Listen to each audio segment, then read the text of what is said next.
वन्दितु सर्वसिद्धे ध्रुवमचलमणोमवङ्गदिं पते ओचामि समयबाहुड विनमो सुधकेवलीमणिनम् नमः समयसाराय स्वानुभूत्या चकासते चित्स्वभावाय भावाय सर्वभावान्तरचिदे।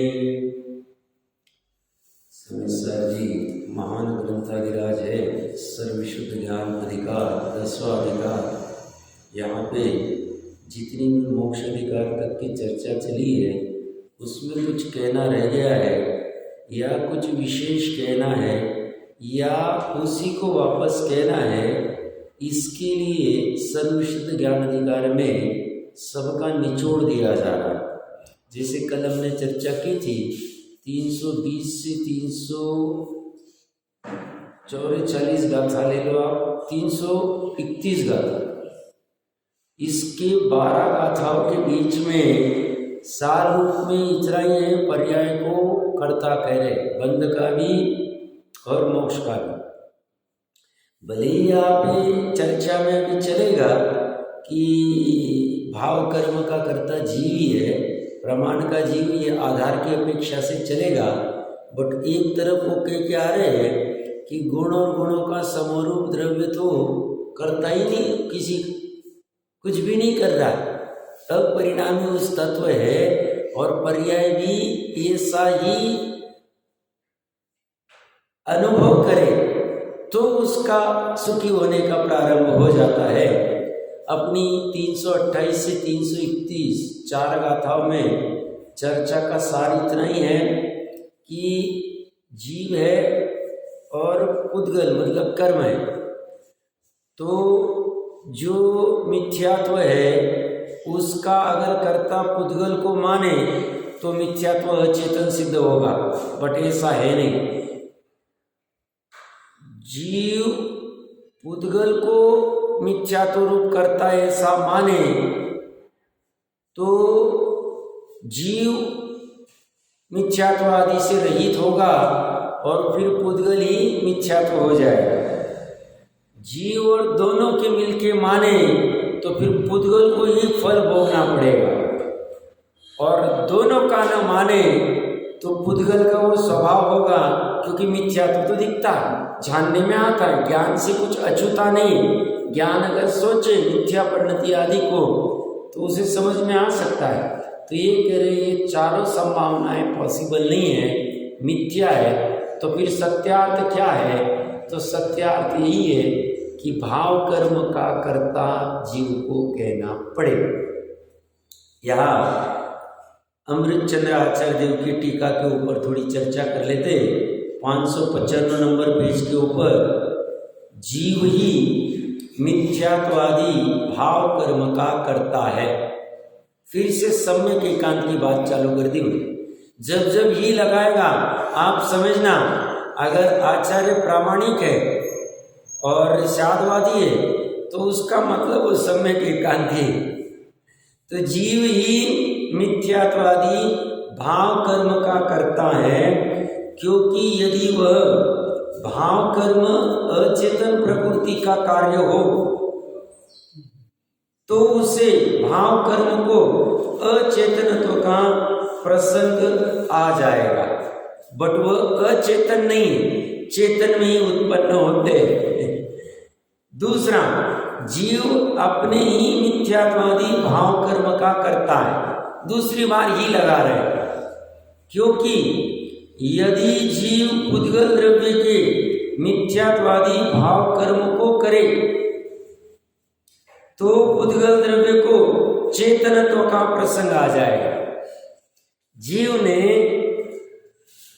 पुद्गल द्रव्य के मिथ्यात्वादी के भाव कर्म को किया तो फिर वो चेतन हो जाएगा। कौन? पुद्गल द्रव्य। बट ऐसा हो नहीं सकता। कोई कहेगा ये चेतन कहां से खड़ा हो गया? 87 गाथा याद कर, 2 मिथ्यात्व, 2 कषाय, 2 क्रोध, फिर से 2 मिनट के लिए देख लेते तो फिर पता चलेगा क्या कहना चाह रहे। 87 गाथा पेज नंबर 194, 194 पे देखिए, कह रहे गाथा तो नीचे से दूसरी लाइन, 194 नंबर पेज। और जो मिथ्यात्व का है वो दो प्रकार का है, एक जीव मिथ्यात्व और दूसरा अजीव मिथ्यात्व। कुंद कुंद देव की मूल गाथा है, या कोई क्वेश्चन खड़ा नहीं करना। और इसी प्रकार अज्ञान दो प्रकार का, अविरति दो प्रकार की, अविरति मतलब हिंसा भी दो प्रकार की, एक जीव की एक अजीव की, चोरी भी दो प्रकार की, एक जीव की एक अजीव की, झूठ भी दो प्रकार का, एक जीव का एक अजीव का, अब्रह्म में दो प्रकार का, एक जीव का एक अजीव का, परिग्रह भी दो प्रकार का, एक जीव का एक अजीव का। समझ में आ रहा है क्या कह रहा हूं मैं? अज्ञान दो प्रकार का, एक जीव का एक अजीव का। अजीव का अज्ञान कौन सा? अजीव का ज्ञान वो कुमति ज्ञान का उदय, शैक्षव। एक तो अवदैहिक अज्ञान है जो ज्ञानावरण की प्रकृति, समझना ये चलता है, वस्तु स्वरूप ऐसा है।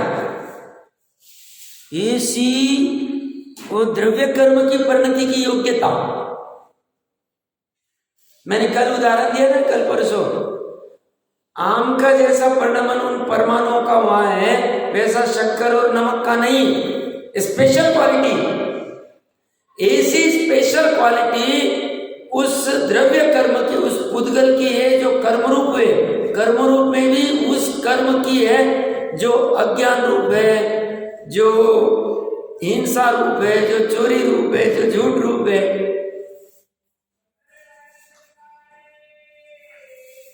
आगे क्या कह रहे हैं? योग भी, मोह भी, और छूटा नहीं, क्रोध भी कह रहे, क्रोध आदि, क्रोधाद्या।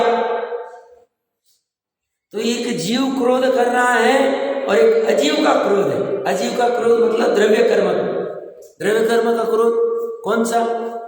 अनंतानुबंधी क्रोध की प्रकृति 148 में आती। अप्रत्याख्यानावरण का क्रोध, प्रत्याख्यानावरण का क्रोध, और ये जो क्रोध है ये वो उसकी बात है, अजीव का क्रोध। ये नौ कर्म का क्रोध है, आंखें बड़ी हो जाना, आवाज बढ़ जाना, गुस्सा होना, चेहरा ये हो जाना, ये नौ कर्म का क्रोध है। यहाँ पे अजीव का दूसरा एक क्रोध करे, द्रव्य कर्म का क्रोध, और एक है भाव कर्म का क्रोध। समझ में आ रहा है? ये क्रोधादि कषाय, यह सर्वभाव जीव और अजीव के भेद से दो दो प्रकार के हैं। इमे भावा मतलब हास्य भी, हास्य 3 प्रकार के, ये तो 2 ही कह रहे। हास्य कौन सा? जो हमें अभी हंसते हुए दिख रहा है, वो हास्य जो है वो 9 कर्म का हास्य है, जिसे हम दांत का खिलखिलाना कहते हैं, मुख का प्रसन्न होना कहते हैं। ये 9 कर्म का है। और कर्म जो दिख नहीं रहे, केवली को साक्षात दिख रहे, वो कर्म का 9 कर्म, वो द्रव्य कर्म है। और तीसरा हास्य, हमें हंसने का जो भाव हुआ, चारित्र का विकार हमारे आत्मा में, वो हो गया भाव कर्म। समझ में आ रहा है? स्वरूप है सही। कोई कहेगा साहब इसका गुण कौन सा? मैंने कल कहा ना, लेना है तो वैभविक गुण ले। वैभव गुण की इतनी पर्याय हो सकती है, हो सकती, क्या प्रॉब्लम है आप? पर्याय गुण के आधार से है ही नहीं। अगर गुण के आधार से पर्याय होने लग जावे तो एक तरफ कह रहे ज्ञान गुण निर्मल, और ज्ञान की कुमति पर्याय कैसे हो रही? फिर कुश्रुत ज्ञान की पर्याय कैसे हो रही? विभक्त अवधि ज्ञान की पर्याय कैसे हो रही? श्रद्धा गुण अगर निर्मल है तो मिथ्यात्व की पर्याय कैसे हो रही? निर्मल में से मलिन पर्याय कैसे उत्पन्न हो रही? हम पर्याय को अलग से द्रव्य नहीं कह रहे, पर्याय को अलग से अस्तित्व नहीं खड़ा करे, हम मान रहे पर्याय द्रव्य में ही हो रही, द्रव्य से बाहर नहीं हो रही, बट पर्याय अपने स्वयं से हो रही, प्रमाण के द्रव्य में हो रही, दृष्टि के द्रव्य में नहीं हो रही। और दृष्टि के द्रव्य में मात्र गुण है, पर्याय नहीं। दृष्टि के द्रव्य में क्या है? मात्र गुण है, पर्याय नहीं। और गुण निर्मली, मलिन नहीं, किंचित भी मलिनता नहीं।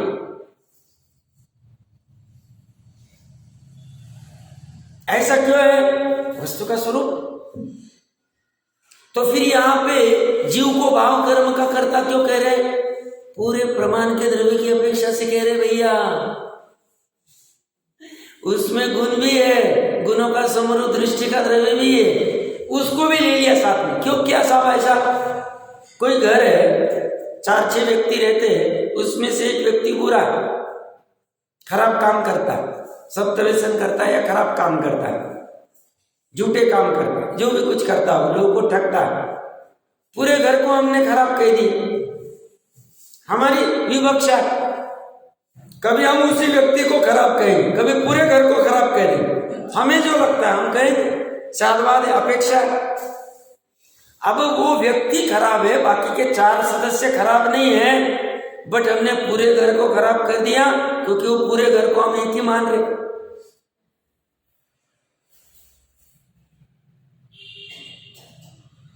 हम उसके पिता को भी खराब कह दें, आपने संस्कार नहीं दिए बराबर। पिता कह रहे मैं तो अच्छी संस्कार दे रहा हूं, बोल ही नहीं रहा, मैं क्या करूं? ऐसे ही गुण दृष्टि का, गुणों का समरूप दृष्टि का द्रव्य और पर्याय एक ही घर में रह रहे, एक ही प्रमाण के आत्मा में रह रहे, एक ही द्रव्य में रह रहे, एक ही घर है, कुटुंब है। तो हमने पूरे द्रव्य को कह दिया ये भाव कर्म का कर्ता द्रव्य। कभी हम कहेंगे भाव कर्म का कर्ता गुण नहीं, गुणों का समरूप द्रव्य नहीं। 320 गाथा की विशेष चर्चा। बंध और मोक्ष का कर्ता परम पर्ण में भाव नहीं, वो जीवत्व नहीं, हम कह देंगे सभी ठीक नहीं। कभी क्या कहते, अरे वस्तु का स्वरूप ऐसा है भैया। कभी हमें कहते वक्त किसी को किसी में मिला के कहना पड़ता। हमारे लिए कभी गुण और गुणों का समरूप द्रव्य और पर्याय दोनों अलग अलग द्रव्य एक ही द्रव्य में होके भी एक ही आत्मा में हम अलग अलग कह देंगे। क्यों? एक क्षणिक, एक नित्य, एक विकारी, एक निर्विकारी, एक उत्पाद वाला, एक ध्रुव वाला, हम अलग अलग कह देंगे द्रव्य। रहते एक ही द्रव्य में, अलग से अस्तित्व नहीं उत्पादय का, अलग से अस्तित्व नहीं गुणों के बिना, गुणों के समरूप द्रव्य का। गुणों का समरूप द्रव्य भी प्रमाण के द्रव्य में, गुण भी प्रमाण के द्रव्य में और पर्याय भी प्रमाण के द्रव्य में।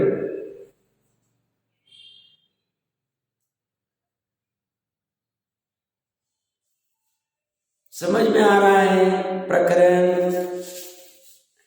प्रकरण महत्वपूर्ण है, समझना चाहिए। मति श्रुति ज्ञान में काम करना है, वो भी सम्यक दर्शन होने के पहले निर्णय करना है दर्शनालब्धि में, तो कुमति कुश्रुति ज्ञान से काम करना है। देखो ये भी गजब काम। क्या कह रहा हूं मैं? 2 प्रकार के मिथ्यात्व, 2 प्रकार के क्रोध, 2 प्रकार की अवृत्ति। ऐसा क्यों हो सकता? मैं प्रकरण कहां से खड़ा कर रहा हूं? गुण विकारी नहीं, इसलिए गुणों के जैसे कार्य को पर्याय कहते। गुण में से आते नहीं पर्याय, पर्याय अपने अपने उत्पन्न हो रही द्रव्य में। क्यों? कैसी योग्य नहीं। जैसे कुमति ज्ञान की पर्याय या मिथ्यात्व की पर्याय ज्ञान गुण में से या श्रद्धा गुण में से नहीं आ रही है, ऐसी कोई कहेगा साहब ये पुद्गल में कैसे क्या क्रोध है, पुद्गल में कैसे क्या अवृत्ति है, पुद्गल में कैसे क्या अज्ञान है, पुद्गल में कैसे क्या मिथ्यात्व है। ऐसी योग्यता उसमें ऐसा कौन सा गुण है? गुण की जरूरत नहीं, छोड़ो। 87 का था, अच्छे समझी। अब मैं 581 नंबर पेज पे आ जाइए। कल मैंने कहा था कि हम वो पढ़ेंगे कि जहां पे लिखा है भव्यत्व नाम का कोई गुण नहीं, भव्यत्व पर्याय। ऐसा जैसे ना आचार्य देव लिख रहे हैं, हमें निकालते आना चाहिए। भव्यत्व गुण रहेगा तो सिद्धों में भी दिखना चाहिए भव्यत्व गुण। है ही नहीं भव्यत्व, वो तो स्पष्ट कह रहे नाश हो जाता है उसका। देखो यहां पे थोड़ा ज्यादा पढ़ेंगे, यहां कुछ विशेष कहने की चौथी लाइन देखिए। वहां प्रथम तो जीवत्व, भव्यत्व, अभव्यत्व, इन 3 प्रकार के पारणामिक भाव में शुद्ध जीवत्व शक्ति लक्षण रूप जो पारणामिक भाव है वह शुद्ध द्रव्यार्थिक नय। द्रव्यार्थिक नय का विषय मुख्यतः से गुण आदि होता है के आश्रय पड़ने से निरावरण है, उसकी शुद्ध पारणामिक भाव संज्ञा है, ऐसा जानना चाहिए, शुद्ध ही। और वह शुद्ध पारणामिक भाव बंध मोक्ष पर्याय परिणति से रहित, बंध की पर्याय से भी और मोक्ष की पर्याय से भी रहित है। मतलब बंध की पर्याय हो रही जीव में, हो रही, मोक्ष की पर्याय हो रही, हो रही, उन दोनों से रहित, एक ही द्रव्य में दोनों अलग अलग रहे, एक ही घर में रह रहे, दोनों जुदा जुदा। कौन दोनों जुदा? पर्याय जुदा है और द्रव्यार्थिक नय के विषयभूत जीवत्व जुदा। कथंची, कथंची देख भी कह देंगे हम, हमारी मर्जी, हम प्रकरण क्या चला रहे साहब, तुम्हारी मर्जी क्यों चलेगी? अरे वस्तु ऐसी, हम जिस एंगल को उर्ध्व करेंगे वैसे दिखाएंगे हम, मतलब जिनवानी हमें दिखाएंगे, हमारे कुछ नहीं। तो यहां क्या कह रहे हैं? बंध मोक्ष पर्याय परिणति से रही। कौन? शुद्ध द्रव्यार्थिक रहेगा। तो जीवत्व जो है वो स्थायी, वो ध्रुव है। जीवत्व किसको लिया? अनंत गुणों के समरूप द्रव्य को जीवत्व, जीव गुण की तरफ से जीवत्व कह दिया, सतगुण की तरफ से पूरे दृष्टि के विषय को सत कह दिया, ज्ञान गुण की वजह अपेक्षा से ज्ञायक कह दिया, कह सकते पूरे द्रव्य, कोई फर्क नहीं पड़ा। आगे क्या कह रहे हैं? तथा जो 10 प्राण रूप जीवत्व और भव्यत्व दोनों भाव है, वे पर्यार्थिक नय के आश्रित होने से अशुद्ध पारणामिक भाव नाम वाले है। ये कौन सा भाव है? अशुद्ध भाव, ये पर्याय जनित भाव है। वो जो शुद्ध भाव था जीवत्व का, वो द्रव्य जनित भाव है। द्रव्य का भी भाव होता है, गुण का भी भाव होता है, पर्याय का भी भाव होता है। भाव से रहित कोई नहीं। तो ये अशुद्ध पारणामिक भाव किसका विषय? पर्यायर्थिक नय का, द्रव्यार्थिक नय का नहीं। द्रव्यार्थिक नय का विषय नहीं, मतलब इसमें कोई गुण नहीं। आगे देखिए कैसे कहते हैं, वे जीवत्व तथा भव्यत्व अशुद्ध किस प्रकार से है? क्योंकि संसारियों के शुद्ध नय से तथा सिद्धों के सर्वथा 10 प्राण रूप जीवत्व, भव्य अभव्यत्व दोनों का अभाव है। अगर ये गुण रहता था भव्यत्व, तो सिद्धों का अभाव कैसे होता था? 10 प्राण भी, 10 प्राण नाम का कोई गुण रहता था तो फिर सिद्धों में अभाव कैसे होता था? गुण का परिणाम ज्ञान गुण है,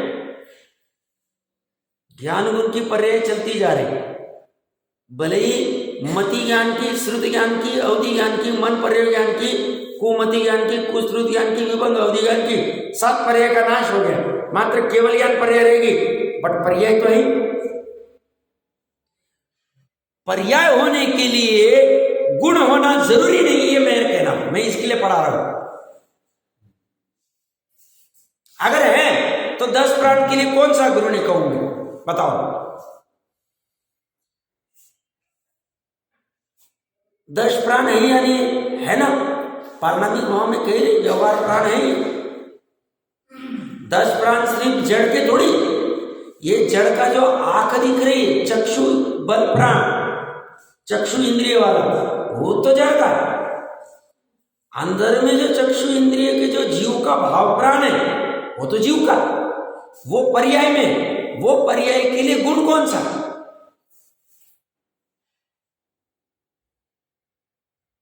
अभी इस चक्षु इंद्रिय प्राण का नाश हो जाएगा, गुण का थोड़ी नाश। अनंत के चक्षु इंद्रिय प्राण का नाश हो जाए, होता है कि नहीं होता? हाँ होता है।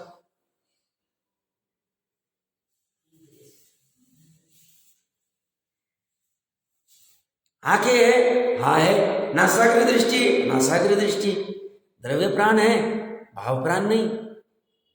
क्यों? अभी चक्षु से देखते ही नहीं हो, चक्षु के निमित्त की जरूरत ही नहीं, तो किस से देखते? ज्ञान से देखते। तो ज्ञान से जानते हैं, तो जब वो चक्षु इंद्रिय रिलेटेड भाव प्राण चला गया तो गुण भी चला गया।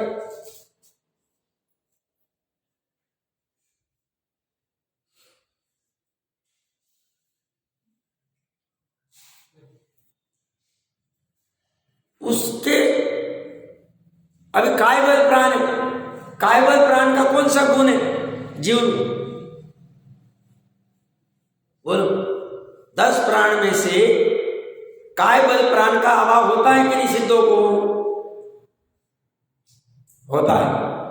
तो सिद्धों की वो पर्याय का अभाव हो गया। सिद्ध की आत्मा में कायबल प्राण की जो पर्याय हो रही थी, काय को धारण करने की आत्मा की सामर्थ्य, उसका नाश हो गया। सिद्ध अवस्था प्रकट होती तो उसके गुण कौन सा था? वो कहाँ नाश हो गए, कहाँ चली गई? अरे भैया, पर्याय देखने का विषय अशुद्ध पारणामिक भाव है। समझना, गंभीर बात। ये सब लिखा हुआ है, बस हमें निकालते आना चाहिए। मैं अपने आधार से कुछ भी मन की बात नहीं कर रहा, मैं आधार रख रहा हूं आपके सामने, और मैं आपको प्रश्न खड़ा कर रहा हूं, मुझे बताओ कौन सा गुण है कायबल प्राण के लिए? कौन सा गुण है? द्रव्य मन को धारण करने के लिए मन के लिए कौन सा गुण है? कोई कहेगा चलो भाव मन, चलो मान लेते भाव मन, भाव मन की पर्याय मति ज्ञान श्रुति ज्ञान वाली, चलो मान लेते। काय के लिए कौन सा? वचन के लिए कौन सा है? मुझे बोलो, गुण कौन सा? कोई कहेगा नाम कर्म का सुस्वर प्रकृति, दुस्वर प्रकृति वचन के लिए, और काय के लिए औदारिक आदि, ये सब वो है। तो नाम कर्म तो पुद्गल की प्रकृति, द्रव्य कर्म है। तो द्रव्य कर्म का और नो कर्म का संबंध है। नाम कर्म की प्रकृति का उदय हुआ, वैसा शरीर मिला, वैसा स्वर मिला। जीव का क्या? तो जीव का आयु है। आयु को धारण करने के लिए जीव का कौन सा गुण है? पर्याय तो है। मैं कॉम्प्लिकेटेड नहीं कर रहा हूं, बट मैं एक विचार के लिए बिंदु दे रहा हूं। जो खोजी होगा वो विचार करेगा।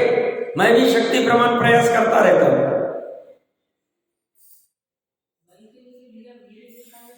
हाँ,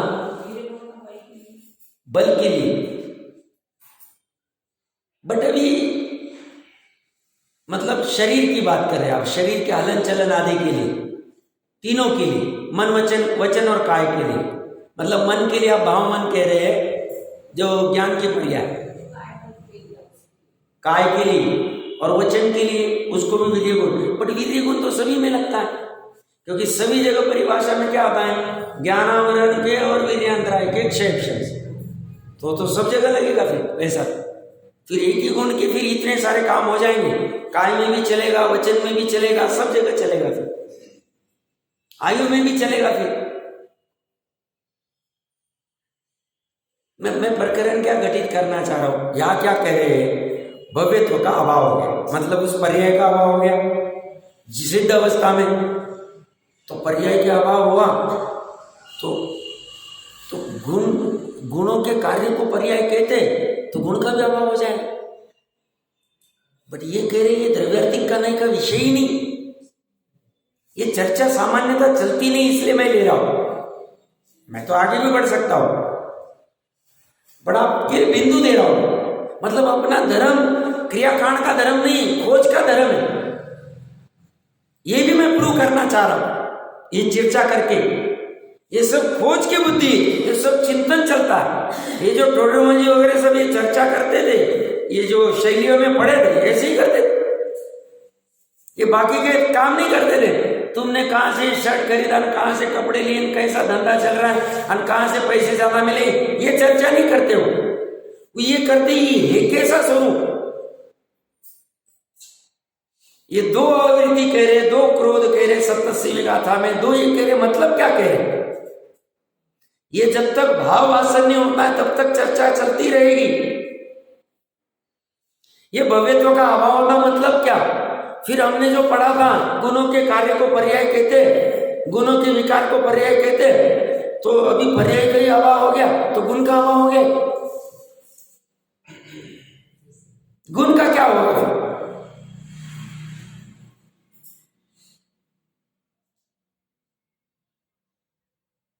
इसमें यही नहीं, विचार करते जाएंगे, एक एक गुत्थी खुलती जाए। इसी को टोडरमल जी तत्व विचार करें, इसी को पुरुषार्थ कहें। ये पुरुषार्थ कर रहे हैं हम लोग, बहुत अच्छा। नहीं कर रहे, चालू कर सकते। इसे तो हमें किसी ने रोका नहीं। चिंतन करना है, कैसे होता, क्या होता, कैसे होता, क्या होता। और हमारा मिलान जिनवाणी के अनुसार होना चाहिए। अब ये तो आचार्य तो जैसे ना आचार्य कह रहे, कोई जैसे जी साहब नहीं कह रहे, एक आदमी पंडित विद्वान कह रहे उड़ाओ। अरे भैया आचार्य कह रहे, वैसे तो विद्वान को भी उड़ाएंगे नहीं। क्यों, प्रामाणिक परंपरा से ले रहे हो।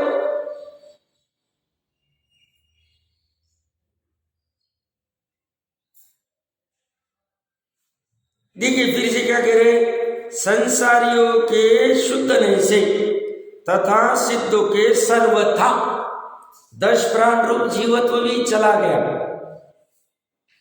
भव्यत्व भी चला गया, अभव्यत्व दोनों का अभाव होता है।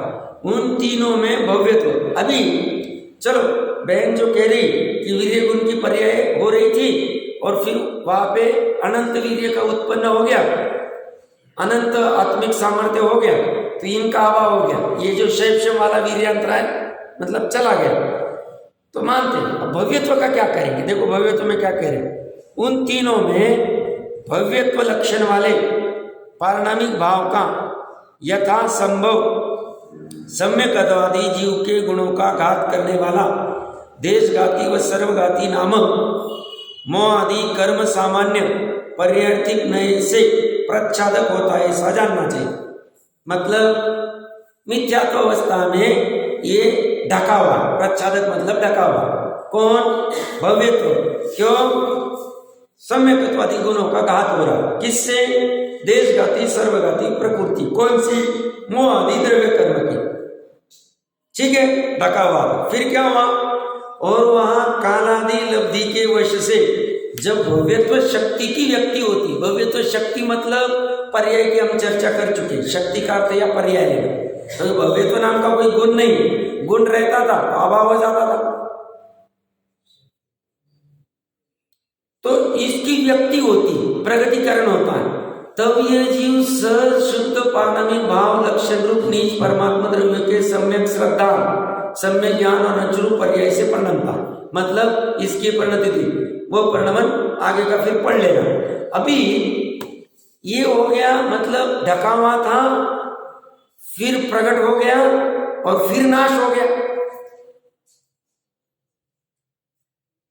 पहले था नहीं, फिर प्रकट हुआ, फिर नाश हो गया।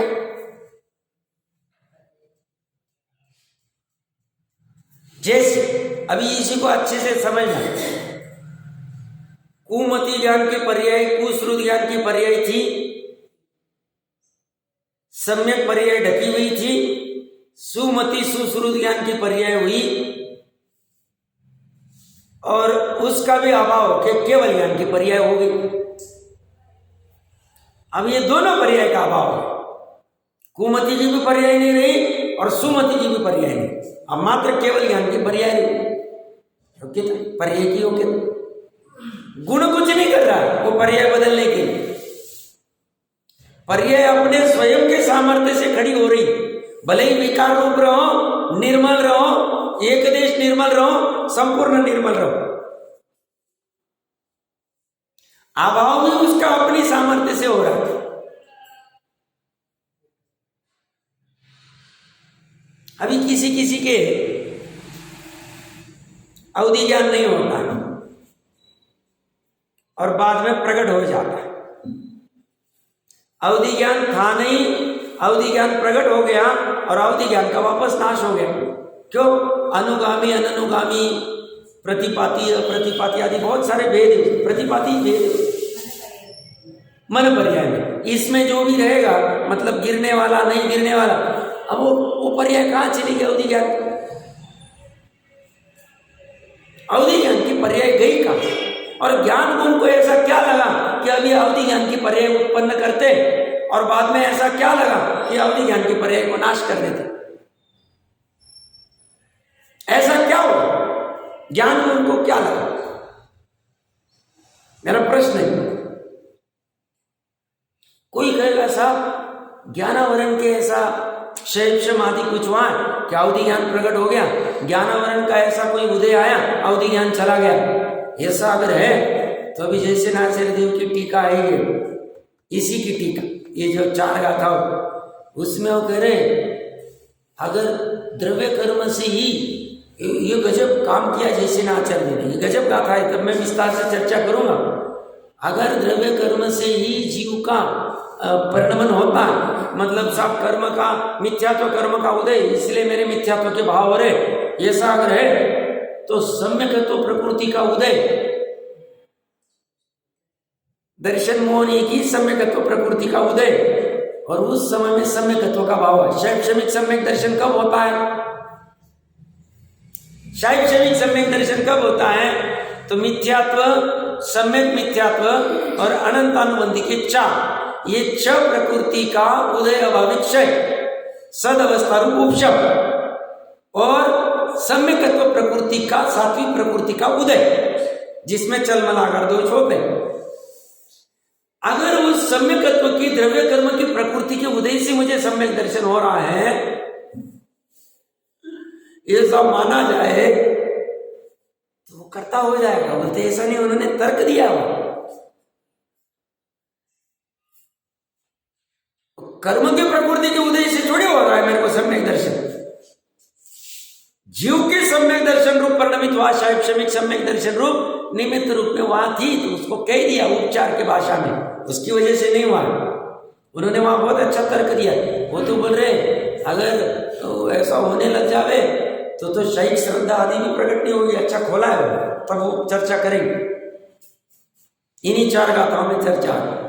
मैं विषय को कॉम्प्लिकेटेड कर रहा हूँ, मुझे सरल करना है, कॉम्प्लिकेटेड करना नहीं, बट समझना। एक गुंता गुंती थोड़ी सी पर्याय लेवल पर समझनी चाहिए। क्या प्रकरण क्या चल रहा? हम कह रहे हैं हमारा जो दिमाग में है ना, जो पहले जो राग द्वेष करता है वो जीव उपचार का कहा, फिर कहेंगे जो जानता है वो जीव, कथन करते रहे, चलते रहते, अपेक्षा रहे। ऐसे ही ये पर्याय गुण की बिना हो नहीं सकती है, ये प्रारंभिक भूमिका का कथन। अरे अपनी मर्जी से मैं इतना क्यों प्रूव कर रहा हूं? क्योंकि ये प्रकरण ऐसा चल रहा है कि भाई ये जीव अगर पुद्गल को मिथ्यात्व रूप करे तो फिर मिथ्यात्व चेतन हो जाएगा, बट पुद्गल का मिथ्यात्व अपना अलग है, जो सदस्य गाथा से मैं लिंक कर रहा हूं।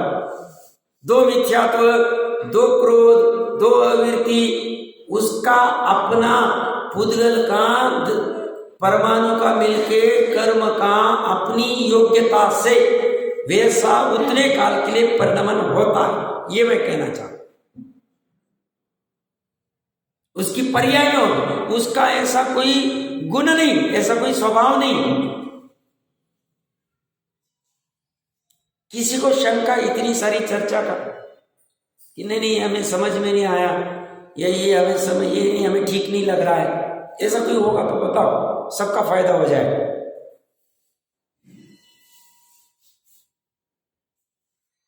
मैं भव्यत्व से वहां के मिथ्यात्व पे घटित करने के लिए पढ़ा रहा हूं। भव्यत्व मैंने इतना ही प्रूव करने का प्रयास किया है यहाँ का पढ़ के कि मिथ्यात्व अवस्था में आच्छादित था भव्यत्व की पर्याय। भव्यत्व की पर्याय प्रकट हुई जब कालादि लब्धि पाकर सम्यक दर्शन आदि करता है तो, और फिर सिद्ध अवस्था होती है तो उस भव्यत्व की पर्याय का विनाश हो जाता है। और भव्यत्व को पर्यायतिक नय का विषय कह रहे, द्रव्यार्थिक नय का विषय नहीं कह रहे। ये भी दोनों चीजें मैंने बता दी। मतलब वहां भव्यत्व नाम का कोई गुण नहीं, तो भव्यत्व नाम के गुण का समरूप कोई द्रव्य नहीं, दृष्टि का द्रव्य। भव्यत्व नाम की पर्याय हो नहीं रही थी अनादि मिथ्या दृष्टि की, सम्यक दर्शन में कालादि लब्धि पाकर वो भव्यत्व की पर्याय हो गई और फिर सिद्ध अवस्था हो गई, उसका नाश हो। और शुद्ध लय से देखे तो भव्यत्व की पर्याय हमें दिखी नहीं रही। क्यों? शुद्ध लय से हमें वो सिर्फ अर्जुन को सिर्फ वो आंख दिख रही। संसारी जीव को भी शुद्ध लय से जब त्रिकाली आत्मा को देखता है तो उसको वो पर्याय दिखती ही नहीं भव्यत्व। ये तो चर्चा करते तब दिखती। अब अपने प्रकरण पे आ जाते हैं। हमने प्रकरण में क्या पढ़ा था? दूसरी लाइन, जीव 595 नंबर पेज, जीव अपने ही मिथ्याविधि भाव कर्म का करता, क्योंकि यदि जीव पुद्गल द्रव्य के मिथ्यात्वादी भाव कर्म को करे, पुद्गल का जो मिथ्यात्व है, पुद्गल मतलब कार्बन वर्गना, कार्बन वर्गना में दर्शन मोहनी की प्रकृति, दर्शन मोहनी में मिथ्यात्व की प्रकृति, मिथ्यात्व की जो प्रकृति है उसके भी भाव होते हैं। भाव कर्म सिर्फ जीव का ही होता है, ये भ्रम नहीं रखना। जीव के होते उसको भाव कर्म कह दिया और पुद्गल के होते उसको द्रव्य कर्म कह दिया, बट उस द्रव्य के भी भाव होते हैं। जैसे शक्कर है, शक्कर ये पुद्गल द्रव्य, पुद्गल द्रव्य की पर्याय स्कंद है, औदारिक, उसका भाव है क्या? नहीं, हाँ उसको भी भाव है।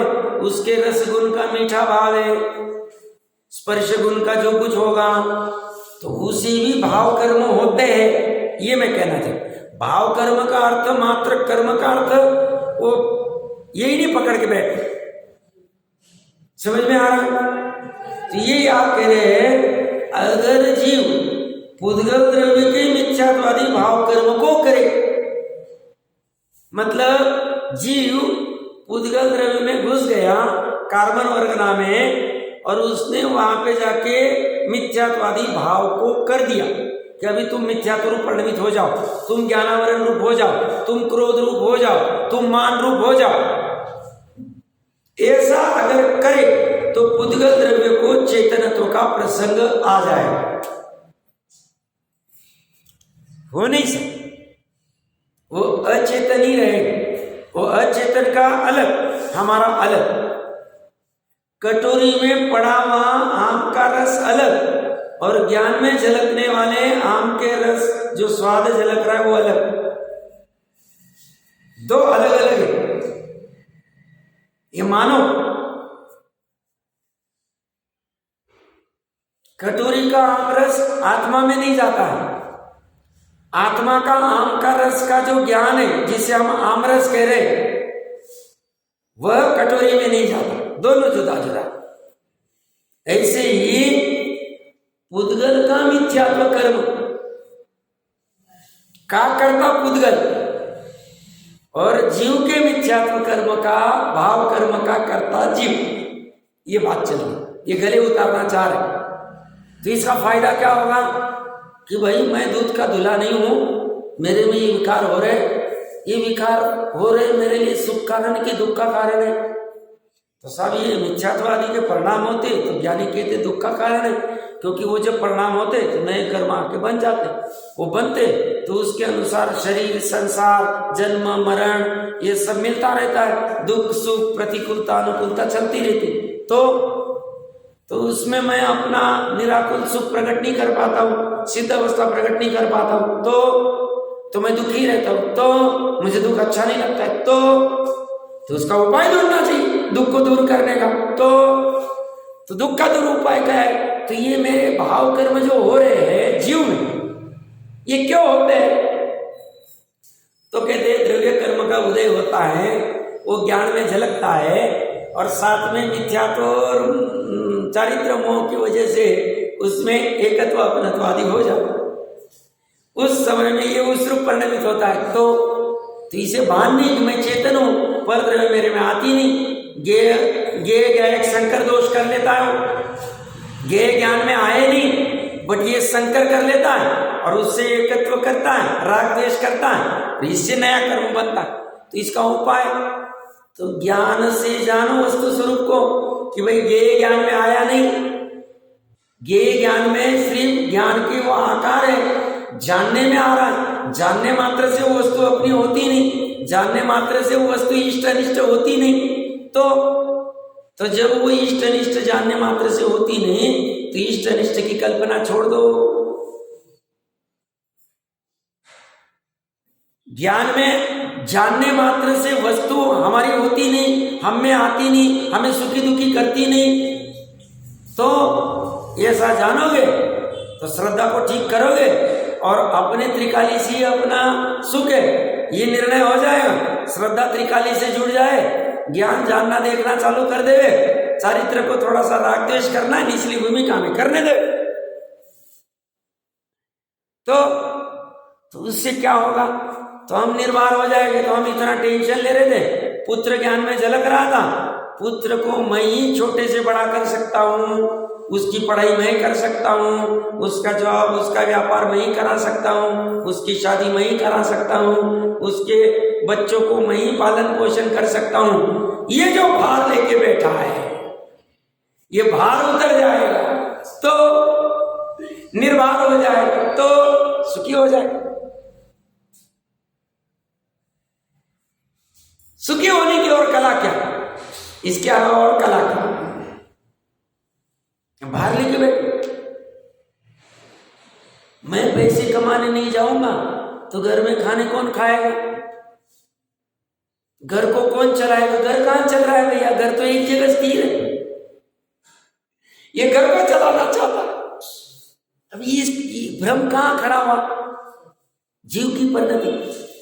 भ्रम मतलब भाव कर्म, ब्रह्म मतलब मिथ्यात्व कर्म, ब्रह्म मतलब मोह। ये हुआ कहां? इसी से जीव परेशान, इसी से जीव कितनी गलती है, इतनी सी गलती, बस उसको दूर करना है, बस बाकी कुछ नहीं। उसे दूर कैसे करेंगे? उसका अभाव करना, और नई जो पर्याय प्रकट होती उसमें भ्रम नहीं करना। नई पर्याय में भ्रम नहीं हुआ तो धर्म हो गए।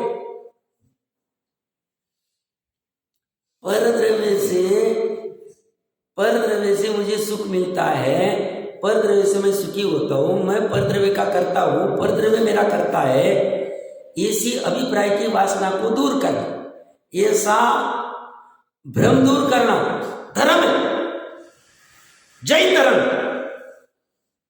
दृष्टि मुक्त हो गए। ये कहां होगा? श्रद्धा के पर्याय में हो, वही होगा और कुछ नहीं, और कुछ भी नहीं।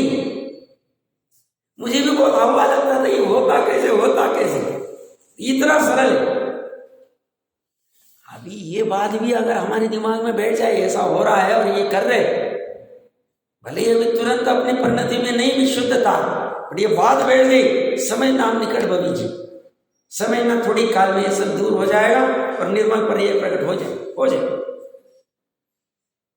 कोई कठिन काम नहीं, कठिन हमने मान रखा।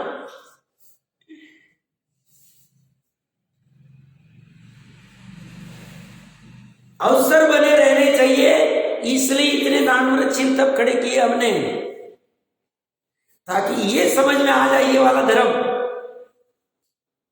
निकलने का उपाय मिल जाए, निकलने का उपाय मिल जाए। भ्रम दूर करने के लिए जो भ्रम वाली पर्याय उत्पन्न हुई है उसे भी कुछ करना नहीं, क्योंकि अगले समय में वो एक को प्राप्त होने वाले। भ्रम दूर करने के लिए गुण में भी कुछ नहीं करना है, क्योंकि गुण को भ्रम ही नहीं हुआ। भ्रम दूर करने के लिए गुणों के समरूप द्रव्य में भी कुछ नहीं करना है, क्योंकि गुणों में भ्रम नहीं, तो गुणों के समरूप द्रव्य में भी भ्रम नहीं। भ्रम दूर करने के लिए पर द्रव्य में भी कुछ करना नहीं है, क्योंकि पर द्रव्य में कर ही नहीं सकते। तो भ्रम दूर कहाँ कैसे होगा? जो पर्याय भी उत्पन्न होने वाली वो बिना भ्रम के उत्पन्न हो गया। तो भ्रम कैसे दूर होगा? अपने भ्रम से रहित निर्भ्रम स्वभाव को जान के भ्रम दूर होगा, ऐसा निर्णय करना। भ्रम क्या है? मैं मनुष्य हूं, ये भ्रम है। मैं पुरुष हूं, ये भ्रम है। मैं विद्वान हूं, ये भ्रम है। मैं बोलने चालने वाला हूं, ये भ्रम है। ज्यादा बोले तो उसका कल्याण होगा, ये भ्रम है। पैसे कमाने से सुखी हो गए, ये भ्रम है। घर के बाहर मर्सिडीज गाड़ी रहेगी तो हम सुखी होंगे, तो हमारा नाम होगा, तो हमें तो सब मानेंगे, ये भ्रम है। अपना स्वयं का घर ना तो मैं सुखी हो जाऊंगा, ये भ्रम है। मुझे पुत्र उत्पन्न होगा तो मेरा वंश चलेगा, ये भ्रम है। कितने भ्रम, बहुत सारे भ्रम खड़े कर दिए, भ्रम ही खड़ा करते जा रहा है। इसी को टोडरमल साहब ने अभिप्राय की वासना कहा। यह अभिप्राय की वासना एक द्रव्य के प्रति नहीं, तीन लोक तीन काल के प्रति पड़ी हुई, और यही 41 प्रकृतियों के आश्रय का मुख्य कारण है। इसको दूर करना, ये भ्रम मैंने क्या है अपनी पर्याय में, मुझे इसका अभाव कैसे करना? जो पर्याय भ्रम से उत्पन्न हुई उसको कुछ नहीं करना, अनंतर पूर्वक क्षणवर्ती पर्याय को भी कुछ नहीं करना, बस आने वाली पर्याय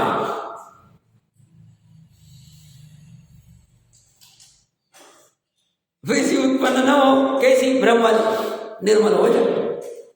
लेना हो गया काम, हो गया। इतना सहज काम है, वस्तु स्वरूप ऐसा ही। अब किसी को नहीं समझ में आ रहा है, नहीं विश्वास हो रहा है, उसने विचार करना चाहिए, पर स्वरूप तो ऐसे आगे बात नक्की थी।